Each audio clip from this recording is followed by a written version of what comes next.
Muito bom dia.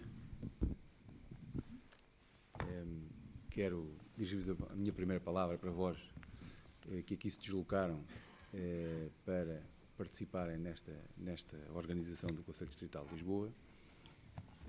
Num dia de greve, enfim, já nos vamos habituando a estas dificuldades cotidianas de greve da Carris, greve do metro, que torna mais difícil aqui o acesso aos nossos destinos, e por isso pedimos desculpa por começarmos um bocadinho atrasados. Esta formação é uma formação, como percebemos, especializada, não é uma formação, habitual formação feita pelo Conselho Distrital de Lisboa em matéria de alteração substantiva, direito substantivo, direito adjetivo. O facto de o Conselho se preocupar efetivamente em ter uma oferta formativa de qualidade e de quantidade nessas áreas de direito, são aquelas que mais preocupam os advogados, não dispensa ao Conselho de fazer este tipo de formação, que é uma formação dirigida, uma formação especializada para colegas e outros profissionais que se dedicam a estas matérias. O mérito a quem teve a ideia e a quem teve o esforço organizativo, dois nossos colegas, membros do Conselho, o Dr. Madalena Zanha e o Dr. Paulo Encarnação, a quem agradeço por esta excelente iniciativa. Não vos vou ocupar muito mais tempo, quero agradecer aos nossos 10 conferencistas, porque obviamente sem eles não era possível esta conferência ser realizada. Vamos ter 2 momentos de pausa, mas um nesta manhã e outro à tarde. O programa é um programa ambicioso, com muitas intervenções, e por isso, pedindo já desculpa aqui por eventuais intervenções dos meus colegas de Conselho para disciplinar essas intervenções, desejo-vos uma boa sessão de trabalho. E peço-vos também desculpa pelo facto de ter que me ausentar por compromisso profissional. Entrego aqui as despesas da mesa à minha colega Madalena e ao Paulo. Um bom dia, muito obrigado.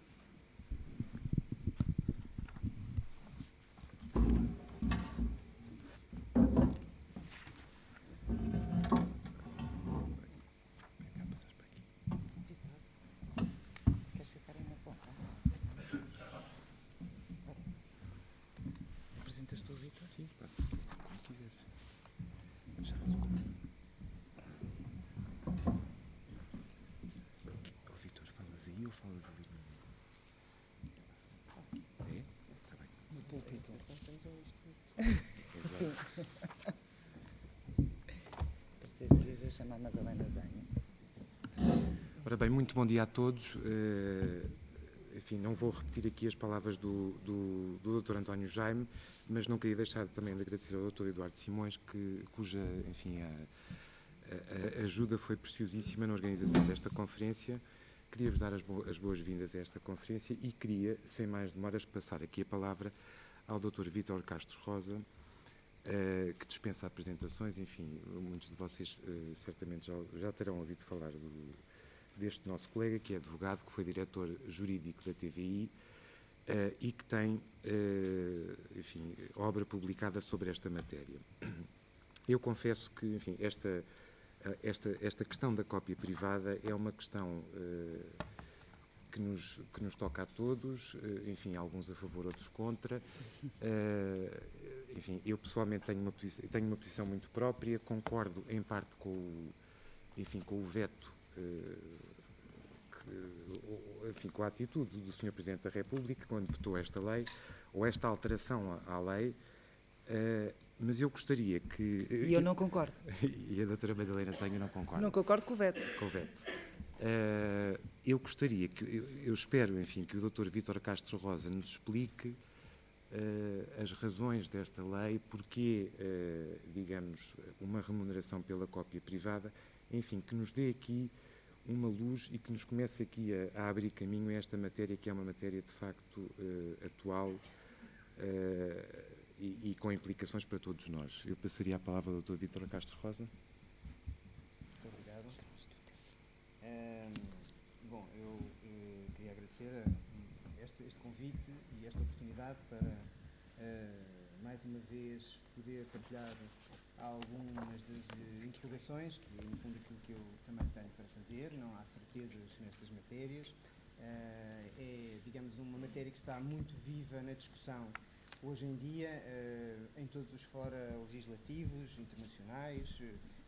Portanto, trata-se de... Pois, faltava aqui trata-se de uma matéria que é controversa, como tudo aquilo que diz respeito ao direito de propriedade intelectual, mas em particular no direito de autor, porque, como nós sabemos, desde o aparecimento e da generalização da internet, que também se generalizou a ideia de que todo o saber deve ser gratuitamente disponível e, portanto, que o direito de toda a população ter acesso à informação e ao conhecimento não deve ser objeto de qualquer mercantilização. Portanto, discute-se, de facto, se o direito de autor é um verdadeiro direito de propriedade, um verdadeiro direito de propriedade privada, e em que medida é que deve prevalecer o direito que decorre da liberdade de criação intelectual, que está também prevista na Constituição como uma liberdade fundamental, em que medida é que deve prevalecer face ao interesse público, nomeadamente em circunstâncias que exigem um tratamento de exceção, que tem sido sempre reconhecido a nível internacional, enfim, portanto, desde a Convenção de Berna, de 1889, se não estou em erro, portanto, a partir dessa altura que se começou a reconhecer que a estes direitos de autor, que são direitos de propriedade, correspondia, digamos, a algumas limitações, que, de facto, tinham que ter em conta certas circunstâncias, como, por exemplo, o acesso das pessoas, digamos, à possibilidade de reproduzir uma obra ou de várias obras para, digamos, utilização diferida no tempo, para poderem usufruir em diferentes suportes, portanto, aquilo que se chama o format shifting, a mudança de formato. Portanto, a primeira referência que fiz é aquilo que nós sabemos, que designamos habitualmente pelo time shifting, portanto, aquilo que nós também hoje estamos habituados a fazer, até nos próprios serviços de radiodifusão que recebemos nas nossas casas, através das nossas set-top boxes, portanto, a possibilidade de diferir no tempo o consumo de determinados serviços audiovisuais pelos quais pagamos uma assinatura e, portanto, que esteja incluída nessa assinatura a faculdade de poder diferir no tempo o seu gozo, a possibilidade de partilhar com membros da família ou com um círculo de amigos, um círculo restrito de amigos, como no mundo físico, não é? Portanto, aquilo que acontece no mundo digital deverá ser, tanto quanto possível, equiparado àquilo que acontece no mundo físico, que é a possibilidade que nós temos de emprestar uma obra que adquirimos licitamente a um amigo, ou de permitir que no círculo familiar mais do que uma pessoa usufrua dessa mesma obra. E, portanto, essa também é uma faculdade que, desde sempre, foi reconhecida como uma exceção, portanto, uma limitação abrangida num conceito geral que foi definido como cópia privada. Depois há, digamos, outras áreas onde começa a haver, digamos, uma extensão, um alargamento progressivo da exceção de cópia privada e que já colocam algumas dificuldades e alguns problemas. Por exemplo, quando de facto se generaliza a utilização dos computadores, a reprodução torna-se absolutamente necessária do ponto de vista técnico para poder sequer utilizar qualquer tipo de obra, qualquer tipo de conteúdo. Portanto, é necessário que os computadores, os terminais utilizados por cada pessoa, reproduzam isto de uma forma quase ilimitada em termos e incontrolável, porque nós, quando acedemos a uma determinada obra que está online, não sabemos, embora tecnicamente seja possível saber, mas não sabemos quantas reproduções foram necessárias para que a obra, no fundo, fosse transferida do servidor onde ela está efetivamente instalada e armazenada, até chegar aos chamados servidores proxy, que são, no fundo, outros servidores, onde ela, no fundo, só passa a estar para estar mais próxima de nós, e, portanto, esse caminho que ela faz só pode fazê-lo se, de facto, a reprodução for permitida. E, portanto, passamos a ter aqui um mundo em que a reprodução, deixando de ser um privilégio, que foi aquilo que foi, no fundo, no início do direito de autor, passou a ser uma necessidade, passou a ser algo sem o qual, no fundo, não é possível sequer utilizar as obras. E isso mudou um pouco o paradigma, e por isso também é que os legisladores, a nível internacional, sobretudo, enfim, os tratados da OMPI de 1996 e a Diretiva de Direitos de Autor na Sociedade da Informação, de 2001, vieram efetivamente consagrar a reprodução, a chamada reprodução técnica, portanto, no fundo, aquela que é necessária tecnicamente para o processo de transmissão da própria obra para a utilização dos seus destinatários finais, e vieram dizer que ela era absolutamente necessária como exceção à própria regra do direito de autor, como direito exclusivo, para que, efetivamente, se pudesse continuar a utilizar os computadores, desde que não tivesse a expressão económica autónoma, e foi essa, de facto, a expressão que ficou consagrada, e, portanto, a reprodução, em termos técnicos, é hoje uma exceção obrigatória no direito comunitário, através desta norma introduzida no artigo 5º, número 2, neste caso número 1, da Diretiva 2001-29, que é a Diretiva sobre o Direito de Autor na Sociedade da Informação. Os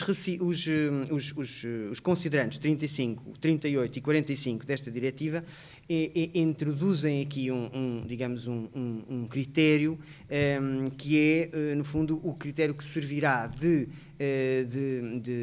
base à determinação da compensação que deverá ser atribuída aos autores por esta faculdade. Portanto, vamos lá ver. Aqui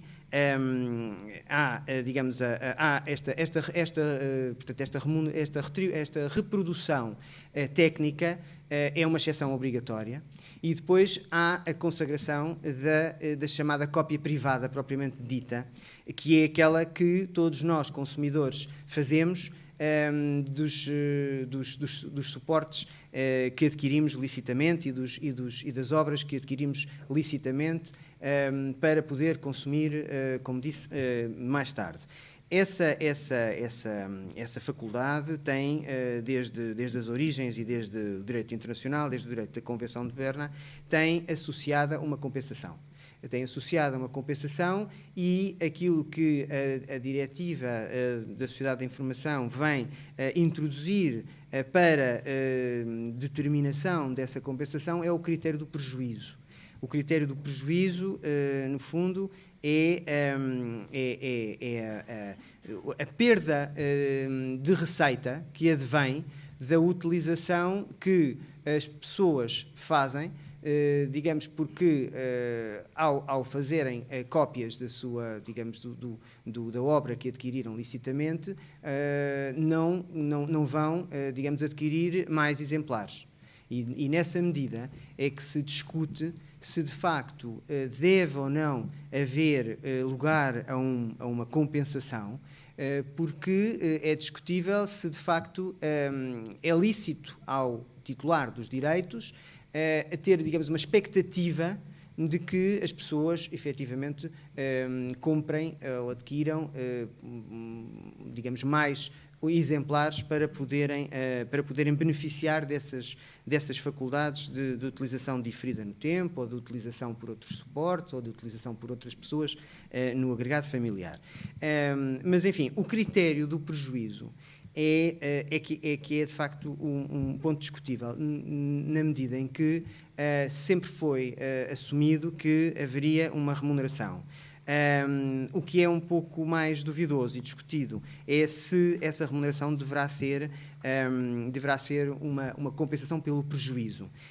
Porque aí vamos ter que analisar efetivamente se há ou não há prejuízo. Seja como for, o Tribunal Europeu veio, enfim, consagrar várias vezes já esse critério, sobretudo na jurisprudência seguinte ao caso, enfim, o caso líder, que é, no fundo, o caso Padawan versus Segai, cuja decisão foi proferida em 21 de outubro de 2010, o caso C467-08, em que efetivamente se veio fazer uma clara exclusão relativamente a quem deveria pagar esta remuneração, relativamente a todos os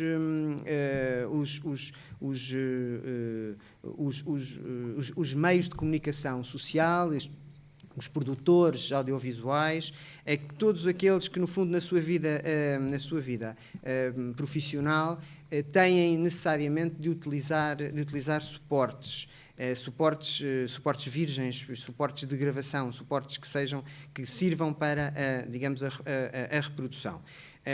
Isto porquê? Porque este direito incide tradicionalmente sobre os suportes quando são adquiridos para se fazerem essas reproduções. E esses suportes vão desde, portanto, antigamente utilizavam-se as cassetes, enfim, os DVDs, ainda há quem utilize, enfim, os mini-discs, etc. São suportes que servem, de facto, quando são adquiridos no seu estado virgem, efetivamente são para reprodução e não têm outra finalidade que não seja essa. Já a partir do momento em que se começam a utilizar outros tipos de meios de armazenamento, como sejam os computadores, os próprios telemóveis, os tablets, já se põe a dúvida de saber se trata ou não de suportes que só servem para a reprodução de obras, porque, como nós sabemos, as utilizações desses meios são absolutamente variadas e eles só são, digamos, objeto de armazenamento de obras, digamos, como uma função adicional àquilo para que servem, que é para, de facto, processar a informação, aceder à informação, comunicar, e, portanto, já se põe a dúvida se devem ou não devem ser, digamos, sujeitos a este tipo de direito sobre a cópia privada. E, portanto, essa também é uma discussão. E é uma discussão que até teve um reflexo muito, digamos, nítido no confronto entre a proposta de lei que entrou no Parlamento e que foi discutida no Parlamento, que dizia expressamente que só deveriam ser, no fundo, objeto de direito de autor aqueles suportes cuja finalidade fosse essencialmente de permitirem a reprodução de obras protegidas pelo direito de autor, e esse inciso final da destinação principal do meio caiu na versão que foi presente que acabou por ser aprovada pela Assembleia da República e depois que acabou por ser vetada pelo Presidente da República.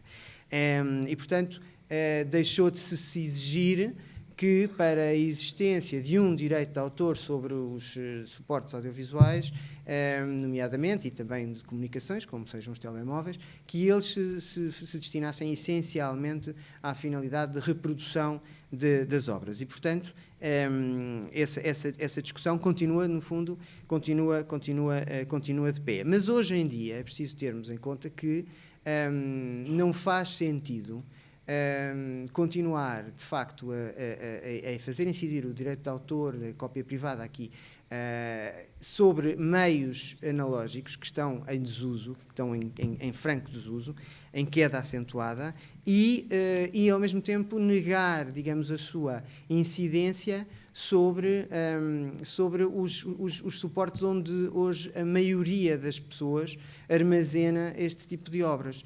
Porque, de facto, as cassetes as novas gerações nem sabem o que é. Os DVDs, penso que já não se utilizam tanto, nomeadamente também as novas gerações, utilizam fundamentalmente os iPods, utilizam os computadores portáteis, utilizam os telemóveis, essencialmente os smartphones. Portanto, neste momento há toda uma panóplia de meios digitais que são aqueles que maioritariamente se utilizam para fazer este armazenamento para consumo, digamos, mais diferido no tempo.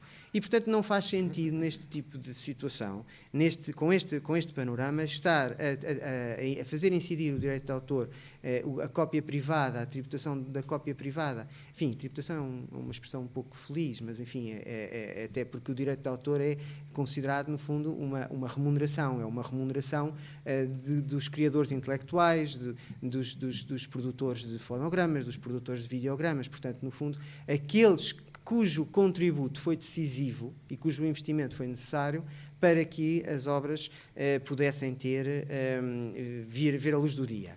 E o direito de autor sempre foi visto, para além desse aspecto remuneratório, como um incentivo à criação de conteúdos. Sem conteúdos, efetivamente, se não houver incentivos, também não há oportunidades e não há de facto apelatividade da própria utilização destes meios. Quer dizer, o que seria a internet se não houvesse a possibilidade de aceder a conteúdos. Os conteúdos é que são o driver, são o motor que faz com que, de facto, o público aceda às aplicações.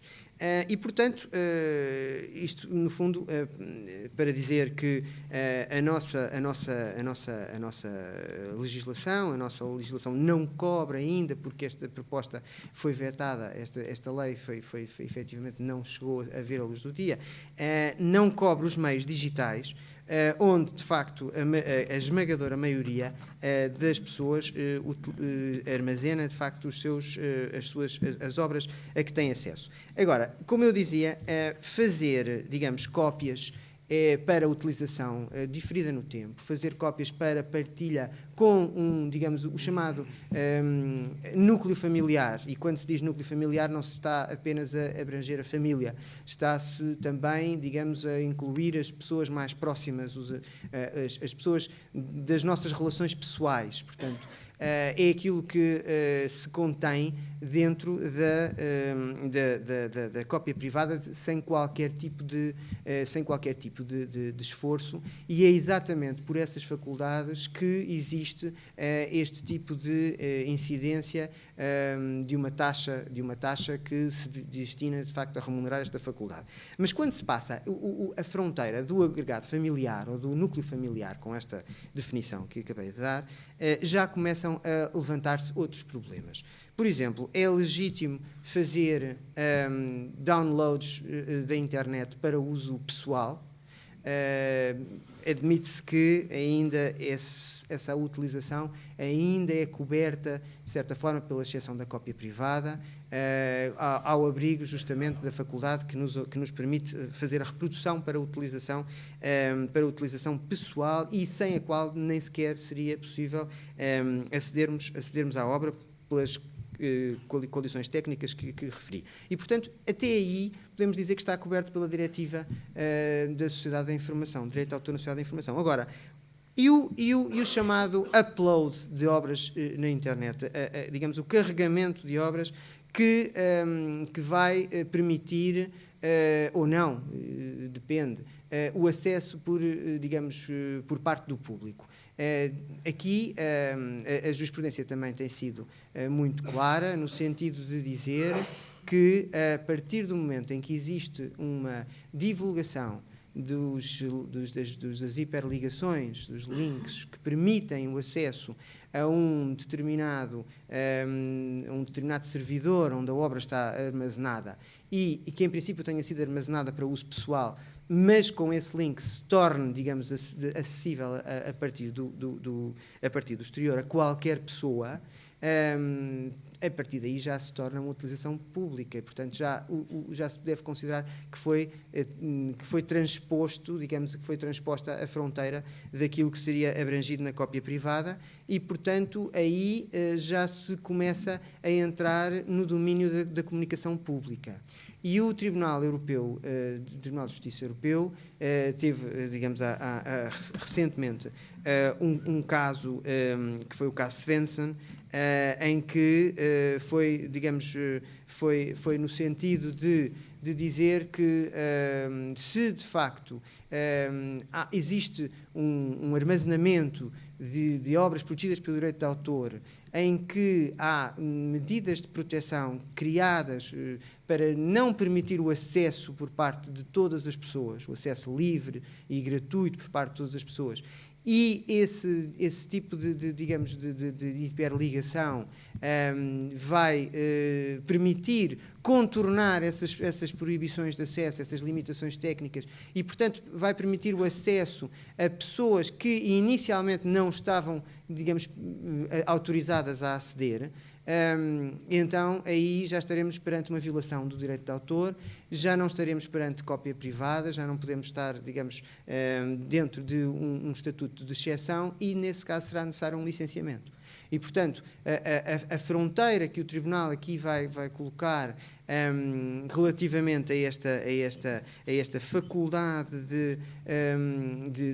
de colocar em linha, de fazer o upload das obras e colocar, digamos, e apresentar ao público, digamos, hiperligações que permitam fazer, digamos, dar o acesso, é um critério que tem a ver com o saber quais são os públicos autorizados. Portanto, no fundo, o que o Tribunal está a dizer é que, a partir do momento em que se ultrapassa a esfera do agregado familiar, do núcleo familiar, a partir do momento em que já não está contido na exceção de cópia privada, e diga-se que a exceção de cópia privada, portanto, tem a remuneração inerente à cópia privada e, portanto, terá sido compensada através do custo inerente ao suporte. A partir do momento em que já se esgotou esse âmbito, passamos a uma outra situação de comunicação pública, comunicação ao público. E a comunicação ao público é uma faculdade contida no exclusivo do titular do direito. E, portanto, aí já será necessário um novo ato de licenciamento, um novo ato de autorização. Muito bem. Ora, a seguir está-se a esgotar o meu tempo. Queria só, muito essencialmente, dizer o seguinte. As outras três dimensões da utilização que já não estão contidas na cópia privada são, no fundo, a partilha dos ficheiros chamada o peer-to-peer file sharing, que obviamente generaliza a um universo de pessoas desconhecidas, a publicação online e a distribuição dentro de uma rede.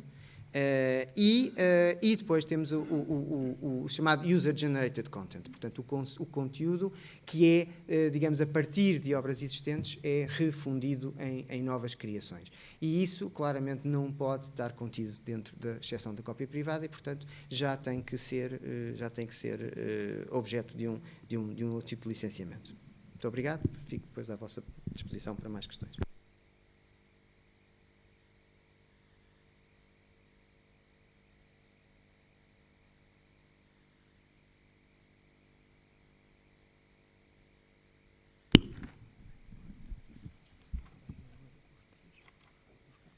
Sim. E agora precisava era das tabuletas aqui para os doutores do próximo painel. Pedro Oliveira, Paulo. Fala, querem ficar aí? Por mim? Então ficam. escusam de estar aqui no púlpito, não é? Bem, vou apresentar então o próximo orador, que é o Dr. Lucas Serra, que foi diretor jurídico e assessor da administração da Sociedade Portuguesa de Autores até à semana passada. Durante muitos anos, é uma pessoa extremamente entendida, como podem imaginar, no contencioso respeitante aos autores, muito sabedor. No início da minha, do exercício da minha atividade, foi uma pessoa que me ajudou bastante e que me ensinou bastante e que me disse onde procurar as soluções. Aliás, eu e o Vítor tirámos o primeiro curso de Direitos de Autor, fomos colegas, e nessa altura conhecemos o Dr. Lucas Serra como professor. Agora já não se nota tanta diferença da idade. E, portanto, estará, obviamente, disponível depois para outras questões, mas agora vai fazer a sua exposição.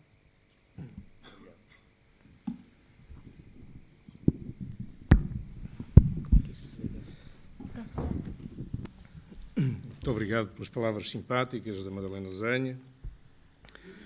Eu quero começar por agradecer o convite feito pelo Conselho Estatal de Lisboa, um convite este que muito me honra, feito num momento de retoma, digamos assim, da minha atividade profissional enquanto advogado. Tive muitos anos em que fui pouco praticante como advogado, enfim, mais como consultor, como jurista da Sociedade Portuguesa de Autores. Estou a dar agora os primeiros passos nesta retoma e é com um imenso orgulho e honra que estou aqui, enfim, com gente que sabe bastante desta matéria, gente que saberá mais do que eu, e gente que está aí desse lado também, na plateia, colegas brilhantes nesta área, que eu não vou dizer nomes, mas que todos conhecemos, e, portanto, que, digamos, que tornam mais apetecível estar aqui deste lado. A gênese da cópia privada, como já foi aqui brilhantemente desenvolvido pelo colega Dr. Vítor Castro Rosa, eu quero fazer aqui um pequeno parênteses para dizer o seguinte. A intervenção do Dr. Vítor Castro Rosa foi, eu não levo a mal, porque eu lhe vou dizer, uma intervenção um pouco ecuménica. A minha será uma intervenção mais prosaica, mais virada para o dia-a-dia, para os autores, enfim, também falarei nos produtores e nos artistas. Mas, portanto, esta gente que, ao fim e ao cabo, tem algum prejuízo com a utilização que todos nós fazemos no dia-a-dia das obras que são disponibilizadas ou que são vendidas e que nós, por sua vez, multiplicamos, reproduzimos. Mas, portanto, como dizia, a gênese da cópia privada, como já aqui foi brilhantemente desenvolvido pelo Dr. Vítor Castro Rosa, assenta na compensação aos operadores culturais pela suposta utilização por todos nós, através maioritariamente de cópias domésticas, privadas, das obras que autores criaram, artistas interpretaram, algumas vezes recriando, e editores/produtores divulgaram através da edição. Refiro-me por agora, mais especificamente, às obras audiovisuais. É suposto que por cada cópia de uma obra por nós feita, deixará de ser vendida uma obra original, criada por um ou mais autores, interpretada por um ou mais intérpretes, editada por um editor. E isto causa um efetivo prejuízo. A máquina da atividade criativa, cultural, intelectual e as suas interdependências têm, por sua vez, coisas que nós muitas vezes esquecemos. No autor, as necessidades inerentes à condição humana.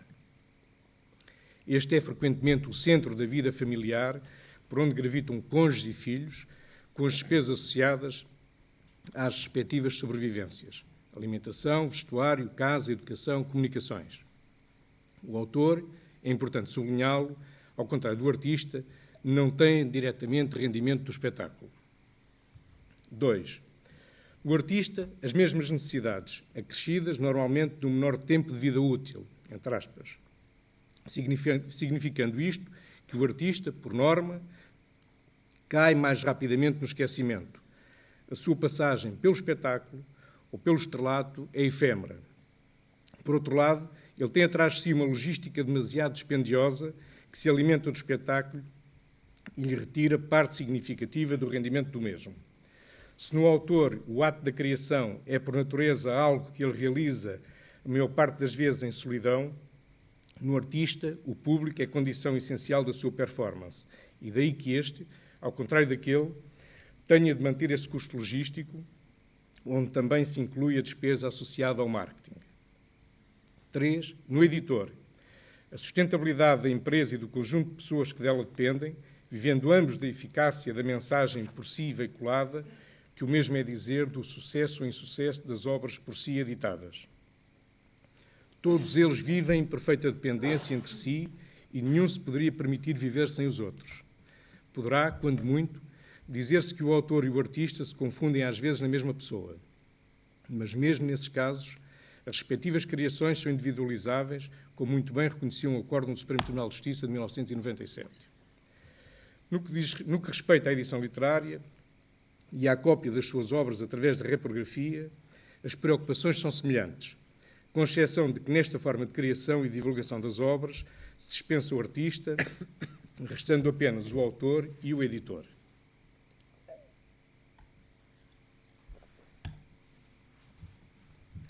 Também na forma de distribuição das cobranças prevista na lei se reflete essa diferença. Enquanto no audiovisual se prevê que a divisão se faça de 40% para autores, 30% para artistas e 30% para editores, na reprografia essa distribuição é de 50% para autores e 50% para editores. Refletimos sobre estes aspectos, fazendo jus ao tema do painel, importância da cópia privada para os autores no desenvolvimento do setor criativo. É por demais evidente a premente necessidade para os operadores culturais referidos da implementação rápida de uma lei da cópia privada que lhes assegure ou reforce os meios de subsistência, sabendo que só com esse esforço conseguirão a tranquilidade económica necessária à plena liberdade criativa. Sem ela, ou com a escassez em termos económicos que é reconhecida atual, veja-se a título de exemplo os números clausos de suportes que prevê como fonte de remuneração, onde se inclui alguns que nós hoje já praticamente não usamos, como disse o Dr. Vítor Castro Rosa, o anacronismo da alinhada do artigo 2º da Lei 50/2004, onde se prevê que a remuneração seja aplicável unicamente a aparelhos analógicos e não aos digitais. Como disse e escrevi na altura em que a lei foi aprovada, em 2004, é uma lei feita para a pré-história das novas tecnologias. Sem ela, repete-se, é toda a atividade cultural e intelectual que está em causa, pela falta de incentivo, pela ausência de uma remuneração justa que ajuda a compensar as múltiplas utilizações não remuneradas que hoje se fazem, que todos nós fazemos nas solidões dos nossos lares. É essa falta de incentivo económico, de liberdade económica, conduz à dependência, à subserviência, às vezes mesmo ao servilismo, contrasta com aquilo que é o desígnio da criação, ampla liberdade, ausência de tutorias ou de orientações ideológicas, políticas, religiosas ou outras, que cerceiem o fundamento do ato da criação. Os criadores não podem estar sujeitos a uma qualquer entidade patronal que lhes imponha regras e orientações sobre a forma como devem exteriorizar o que lhes vai na alma. O final cut é e deverá ser sempre do realizador-autor. Como é vulgar dizer-se, houve nos últimos anos uma mudança de paradigma. Até à penúltima década do século passado, as obras eram maioritariamente remuneradas pela utilização pública que delas se fazia e as utilizações privadas pressupunham, num primeiro momento, uma utilização pública. Veja-se os casos da rádio e da televisão, onde ainda assim é, e que, antes da chegada à casa de cada um de nós, das obras por elas emitidas, passam pela autorização às emissoras e consequente remuneração por estas aos agentes culturais. Atualmente, através das novas tecnologias, as obras são utilizadas sem que quem as disponibiliza, nem quem as usufrui, nomeadamente gravando-as, sincronizando-as com outras obras, uma palavra, consumindo-as, pague, em grande parte dos casos, qualquer importância aos criadores, aos artistas e aos editores. Houve, consequentemente, uma diminuição de rendimentos de quem produz bem-estar a todos nós, através das obras que nos deleitam e amenizam os efeitos da crise. Veja-se, a título de exemplo, que a indústria fonográfica sofreu na última década uma quebra de vendas na ordem dos 80% e que não foi compensada pelas vendas online. Veja-se que é cada vez mais de penúria a situação económica dos autores portugueses, que levou a entidade de gestão que os representa a criar subsídios de emergência para atender a situações de grave carência económica. Veja-se o abandono forçado da atividade criadora por um número significativo de autores para se dedicarem a outras atividades e, dessa forma, conseguirem o rendimento certo que lhes permita solver os seus compromissos e fazer face às necessidades de sobrevivência. Tudo isto, ao mesmo tempo que, alegremente, pelo mundo inteiro, bilhões de obras são consumidas diariamente sem que os seus criadores, os seus proprietários, sejam devidamente compensados por grande parte dessas utilizações. Quantos livros são lidos através da internet, quantos são fotocopiados ou quantos são emprestados nas bibliotecas públicas, sem que os seus autores e editores sejam chamados a participar no respectivo processo económico, que apenas beneficia alguns que não estes. Quantas obras musicais ou audiovisuais são descarregadas diariamente para os suportes técnicos previstos na nova lei, sem que os seus criadores obtenham qualquer tipo de compensação? Que outro bem, que não o do produto do espírito, pode ser consumido sem o pagamento ao seu proprietário? Pois é aqui que entra o Instituto da Cópia Privada, na tentativa de minimização dos prejuízos que damos por inquestionáveis. E dizemos minimização porque qualquer tentativa para a sua eliminação entraria no campo da utopia. Há uns meses, numa sessão sobre cópia privada na Faculdade de Direito da Universidade do Porto, um professor perguntou à plateia, para ver a reação dos alunos, quem é que estaria disposto a pagar, por exemplo, 5 euros mensais para ter acesso livre e ilimitado às obras protegidas pelo direito de autor. Para meu espanto, do professor e também de um deputado que connosco partilhava a mesa e se notabilizara tempos antes nos ataques que fez à nova lei, toda a gente se mostrou favorável a uma solução deste tipo. É esta a lógica da lei da cópia privada. O pagamento de uma pequena fatia do preço final do aparelho ou do suporte, destinado a atenuar os enormes prejuízos que esses meios técnicos causam a autores, artistas e editores. Por exemplo, um iPhone 6 de 64 GB, cujo preço de mercado é cerca de 700 euros, pagaria qualquer coisa como 8 euros. A cobrança destes valores pela entidade de gestão, criada na lei com esse fim, a AGECOP, proporcionou aos autores, nos anos de maior cobrança, 2006 e 2007, importâncias que rondaram os 5% do total de cobranças realizadas pela entidade de gestão a que se destinaram diretamente à distribuição pelos autores seus membros.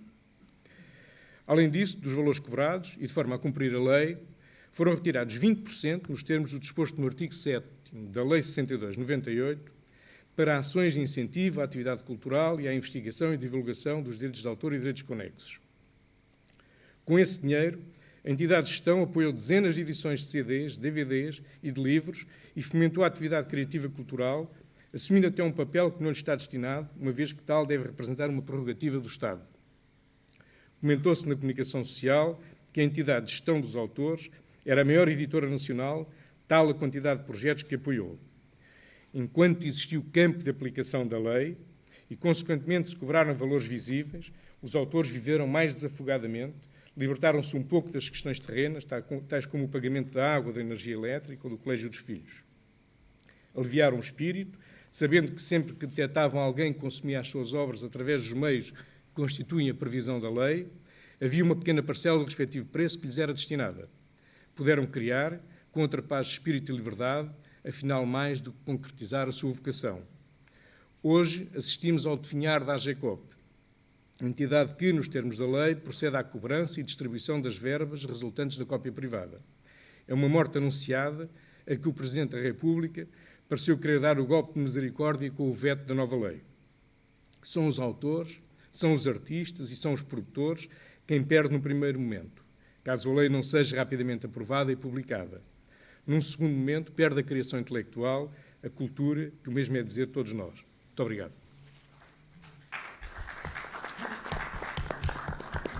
Bem, eu agora chamava o Dr. Pedro Oliveira, preciso mesmo dele aqui.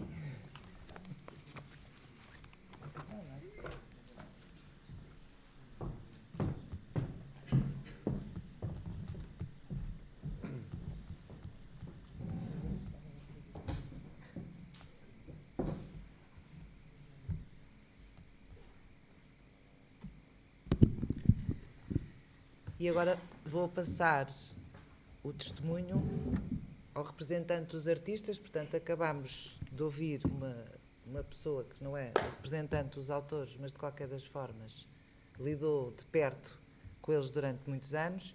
O Dr. Pedro Oliveira já é, sim, o diretor, não, exerceu a advocacia, mas neste momento está dedicado a tempo pleno à GDA, que é a Sociedade de Gestão Coletiva que representa os artistas.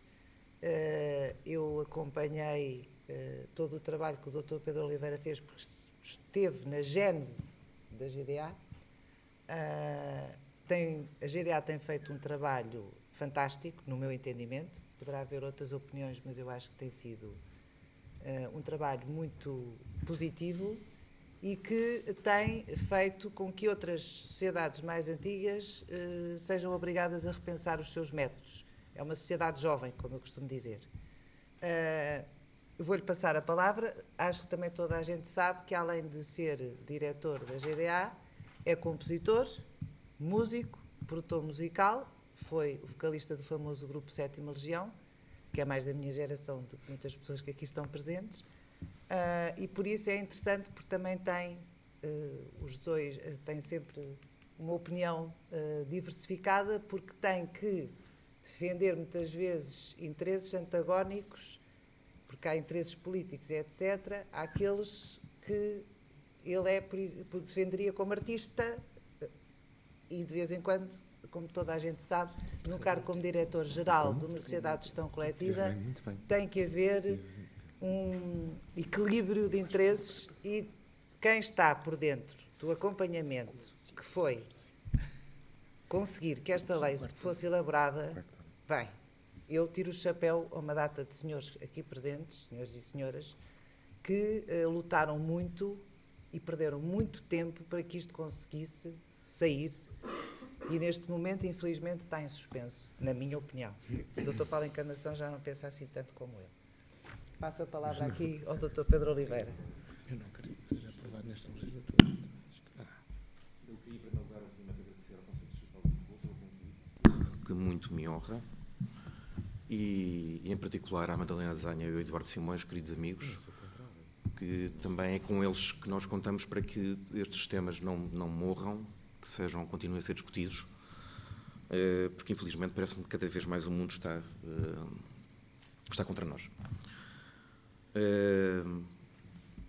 Eu não posso esconder que a semana passada falei com a Madalena até sugerindo suspender ou adiar esta conferência, pelas razões que são conhecidas de todos. Temo que estejamos aqui a dissecar um cadáver. Estou muito pessimista no que diz respeito à lei da coprivada, e acho que realmente esta foi a estocada final, como disse o Dr. Lucas Serra, este veto do Presidente da República. O que é que eu posso dizer? Trabalhámos afincadamente estes últimos 4 anos para, no fundo, fazer aquilo que era uma evidência, adaptar um instituto que já existia há décadas e adaptá-lo a uma nova realidade. E, infelizmente, todo este labor veio por água abaixo. E eu gostaria de, principalmente, me focar aqui na argumentação que foi dada pelo Sr. Presidente da República.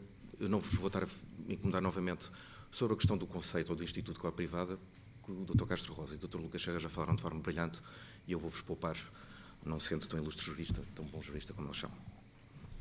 E então, gostaria de começar pelo primeiro argumento que é apresentado pelo Sr. Presidente da República, que diz que, na regulação da matéria relativa à chamada cópia privada, afigura-se essencial alcançar um equilíbrio adequado entre todos os interesses em causa, designadamente o direito de autores de serem devidamente remunerados e compensados pelas suas obras, e, por outro lado, o direito dos consumidores a aceder em condições justas de mercado aos bens e serviços da economia digital.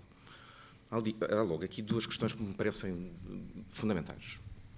E então, a primeira, que é um argumento que é muito utilizado até pelos partidos pirata, que é: não, os autores e os artistas têm que ser remunerados, não nos passa pela cabeça que não tenham que ser remunerados pelo seu trabalho.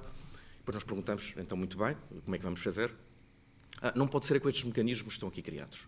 Não pode ser pela cópia privada, não pode ser pela venda legal na internet, não pode ser por nada disso. E nós perguntamos, então, como é que vai ser possível? Bem, temos que encontrar aqui uma solução. E qual é que é a solução? Não temos. Vamos ter que pensar nela.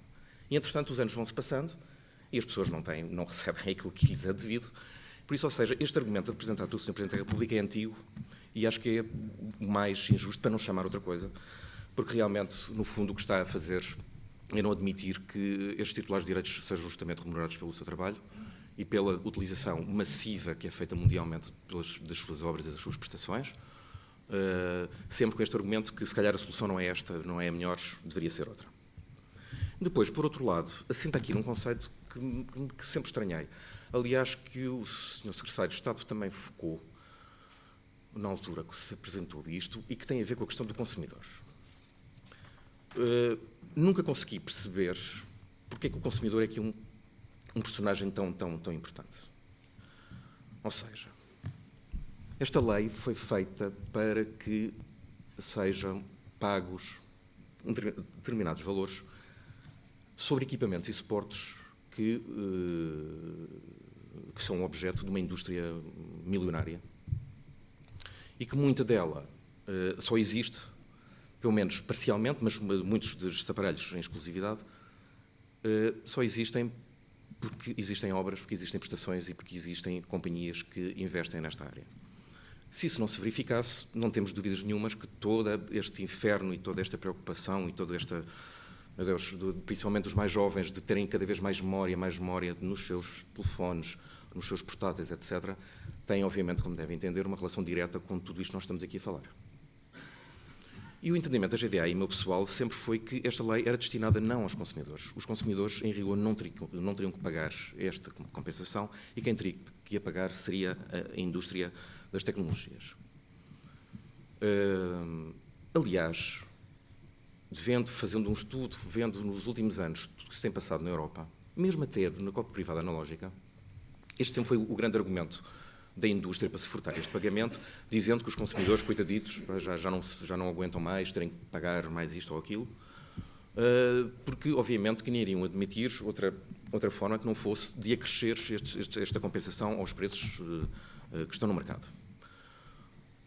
E podemos constatar rapidamente, e de forma muito clara, que tudo isso são balelas. Porque se nós vimos todo o percurso dos preços de todos estes dispositivos ao longo dos anos, se é verdade que quando as leis eram aprovadas havia ali um impacto de meses, era a própria concorrência entre as empresas que queria fazer com que o preço voltasse àquilo que é o preço normal no mercado e que iria este valor da cópia privada ser incorporado nesse valor e a indústria começava a ter que o assumir. Ou seja, sempre me pareceu uma grande desculpa ou uma boa estratégia utilizar a questão aqui do consumidor, porque é isso que realmente pode amedrontar o poder político e o decisor, porque nós sabemos que a última coisa que querem é, eventualmente, o consumidor igual a eleitor, e então daí já a questão já é mais delicada, mas parece-me evidente que o propósito desta lei é para ser aplicada à indústria e não aos consumidores. E, repito, não vejo nunca na história nenhum exemplo de que, efetivamente, o consumidor tivesse a pagar estas remunerações.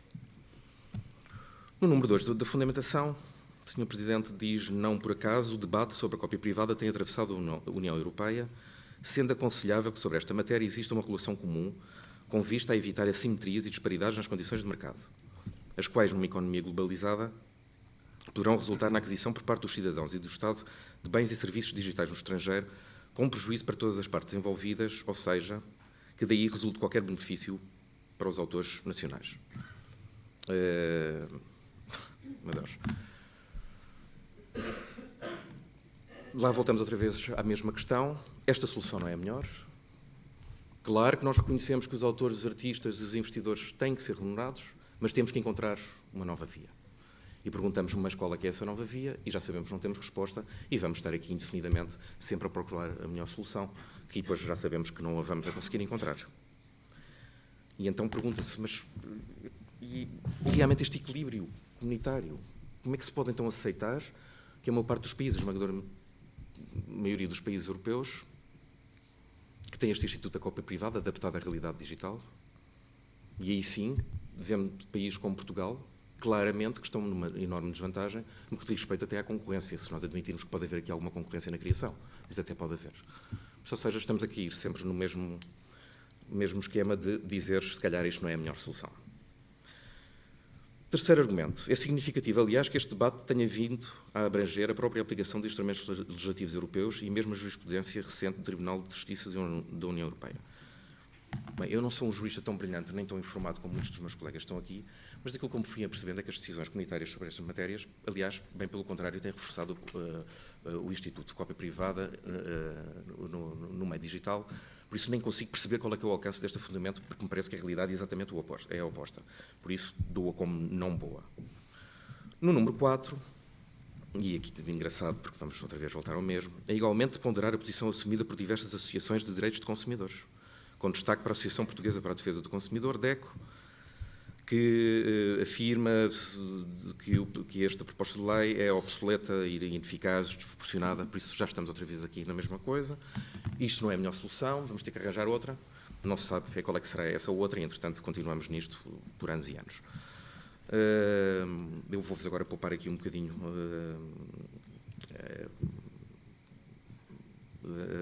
a fundamentação do Sr. Presidente. E é importante esta parte final, em que refere a necessidade de um debate alargado e consistente sobre esta matéria que abranja todos os pontos de vista existentes. Bem, tal como a Madalena já tinha dito, eu e muitos dos meus colegas que estão aqui sentados trabalhámos afincadamente durante anos neste projeto. Se há instituto, se há lei que foi mais debatida nas televisões, nas rádios, em todo o lado, nos blogs, com ataques, muitas das vezes, diria, sinistros. Por isso, ou seja, a discussão deste instituto foi total. O Governo teve o cuidado, não só este, mas como o anterior, de ouvir todas as partes envolvidas. Isto foi até a exaustão a discussão deste instituto.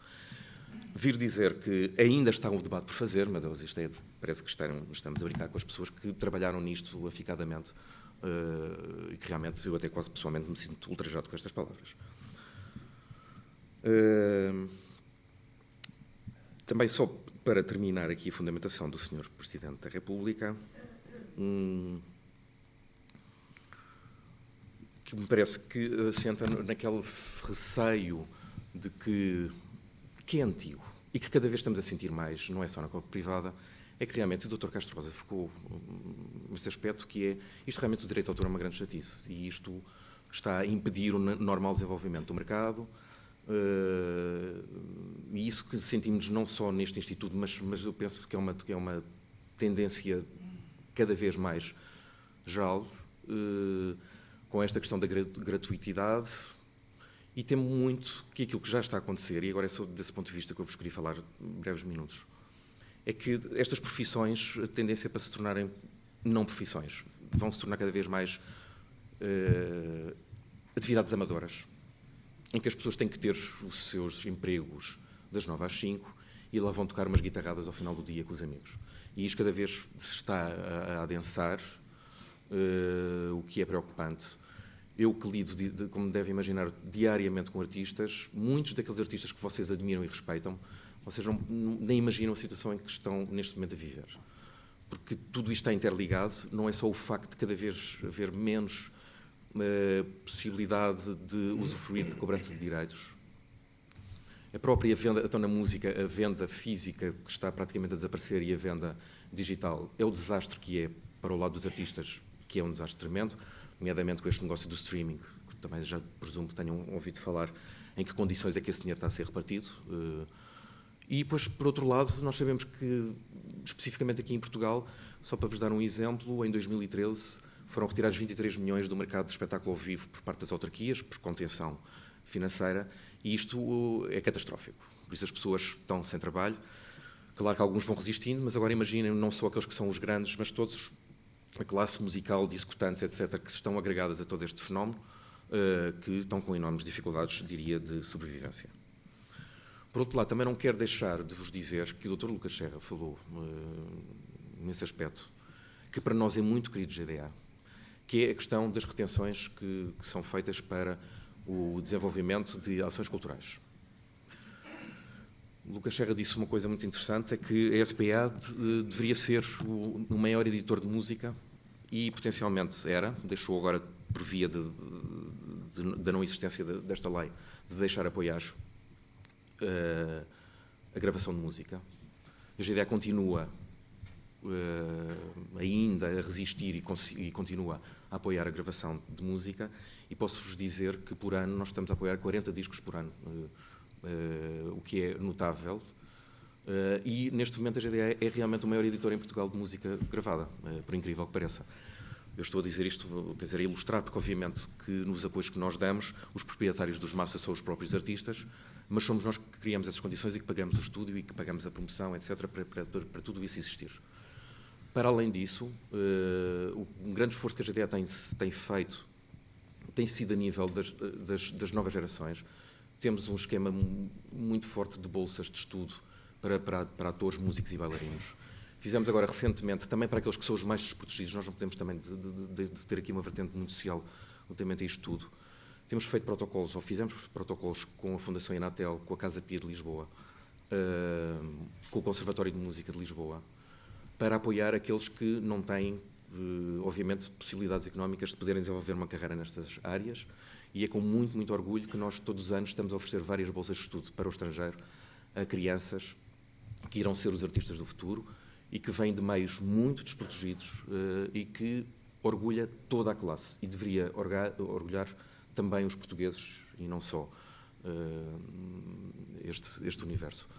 Isto é uma profissão muito ingrata, muito volátil, e que se não tivermos condições mínimas para poder exercer, não tenho dúvidas que o país vai sentir isso de forma trágica. Muito obrigado.